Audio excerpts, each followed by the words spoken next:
Hey guys, welcome back to my channel. Today, we're going over 5 things I learned running a Session 1 for newbies. Stick with it.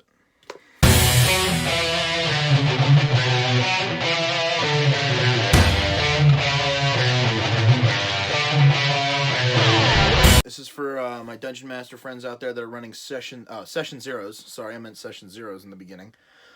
That are running Session Zeros for their newbies. I have 3 friends that have never played D&D before. And they said, "Hey, we'd like to learn," and I said, "Hey, I'll run sessions for you guys, run a little campaign." And I said, "Just think of character concepts." This is before the Session 0, so I'm throwing this in as for free. I said, all this is for free because it's on YouTube. But I said, basically, think of some character concepts that you want to run with. I said, think of like Lord of the Rings, The Hobbit, just stuff like that would make sense for you. Like if you want to play something like Legolas, you can play like a wood elf ranger, or and then I gave them some videos from XP to level 3. Jacob from XP to level 3, when he went over all the classes, and his 2 races videos. I said, any of these races you can use any of the classes except for Mystic and Artificer.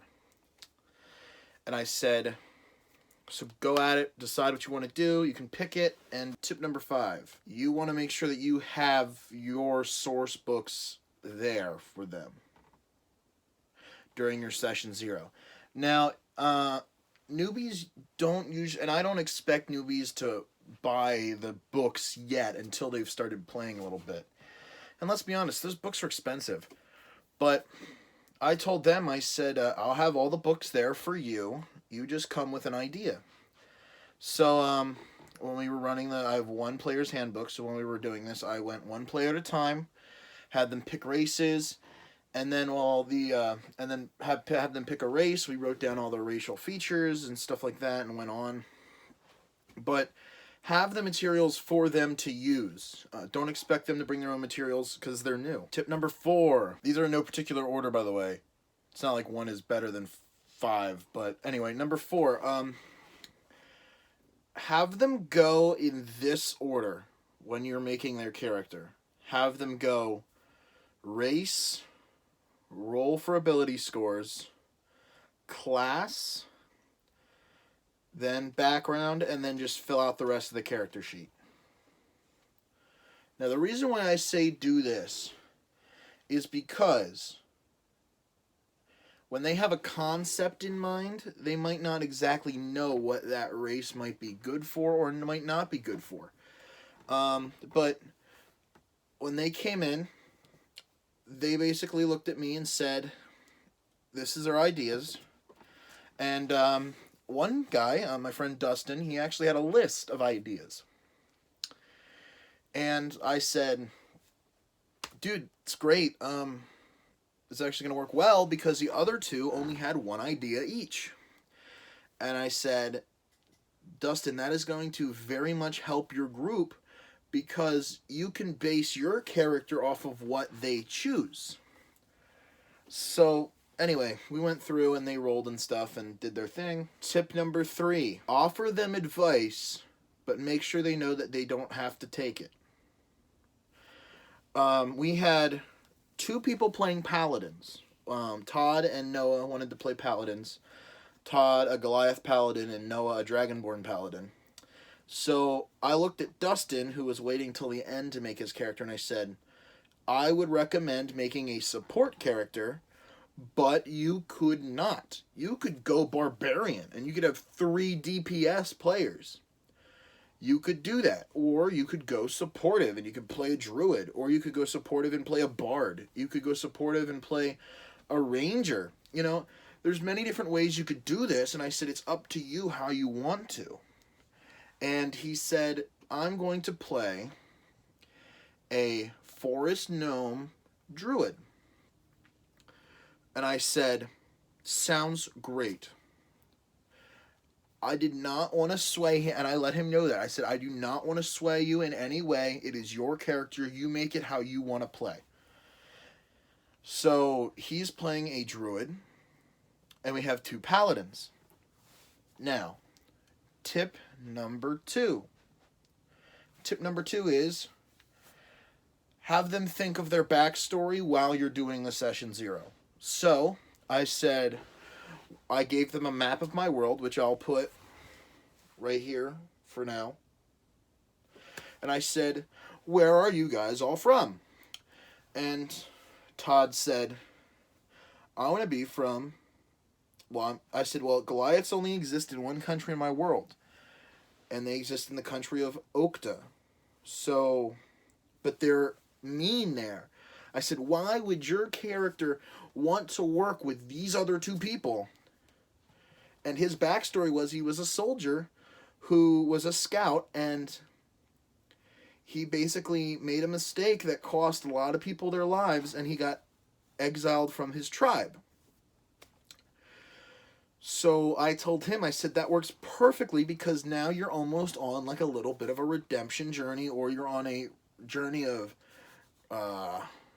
resistance or revenge, or you have a little bit of remorse or anger towards your tribe. So that would make sense why, 1, you're working with other people, and 2, why you didn't start in Okta, why you started in Wagorli, or why your characters started in Wagorli. And Noah, he's playing the Dragonborn. He is from Incendium, country of Incendium, but, well, no, he is from Wagorli. Sorry, he is from Wagorli, and he decided to be a sage. So I said, Noah, you were just a studious boy, doing stuff in Sage. And that was him. He grew up in Marexa, which is the desert country, and he went to Wagorli, and that's how him and Todd met up. And then from there, they went, and Noah got a message from his god Hajj, the god of wisdom, saying that he had to go on a noble quest. So he told Todd, and Todd just was like, sounds good to me. Bet you we're going to kill stuff, because Todd worships the god of war, Thok. So the 2 of them travel around Okta, so kind of make a loop like this through my map. And when they make a loop, they pass through a city in Valkorig. Brimbass is the name of the city. They pass through Brimbass, where Dustin's character, the gnome druid, is spending his time. See how just them sitting down and thinking of stuff, and it just, the backstory falls together, and that's why they picked him up on their way, and now they're in Incendium, the country of Incendium, in Brinton, a large city in Incendium. That is where I told them where their adventure started. I said, it's up to you guys how you guys want to do this. I'll let you know where your races are most commonly found. And they just wrote their backstories. And it works wonderful for me because now I have all these connections with things. Tip number 1. Have combat occur in your session 0. I'm not necessarily start playing the campaign, because sometimes Dungeon Masters, you know that you can't create a campaign until you have the backstory or the information on the characters in order to make your encounters balanced. But you can at least do a tutorial for these newbies. I ran a little tutorial with the 3 of them, and it was 4 kobolds. They were basically, the encounter was set up. I said, this has no bearing on the campaign. If you die, your character can still be used. And they all start at level 1. That's important information. But I said, you guys are going to be you guys are walking at the edge of this canyon. And I had like a trap or 2 throughout the canyon. I had them roll perception. I'm just having them do a bunch of different things, so that way they get used to playing. I mean, they get used to some of the basic mechanics. And so they fought off these kobolds, and when they fought them off, I said, you hear in the distance, you just boom, boom, boom, boom. distance, and it's the sound of something big walking towards you. And, I mean, obviously, they're too busy with these kobolds to even try to figure out what that is. But after they, halfway through killing the kobolds, this ogre just comes out through, and the ogre downed Todd. Well, no, downed Dustin, actually. Dustin did a spell that he had to get close to the ogre, and the ogre came up to him and thwacked him with his great club. And Dustin went down, and Todd walked up and said, I want to slide him behind me. So I want to pick his body and just kind of slide him across the ground behind me in order to get him out of the way of the ogre. And I said, you can do that. I mean, you're going to have... I said, you can roll. I'll have to have you roll athletics or acrobatics or whatever. But they're already starting to think. They're starting to get creative in these combat scenarios. And they beat the ogre.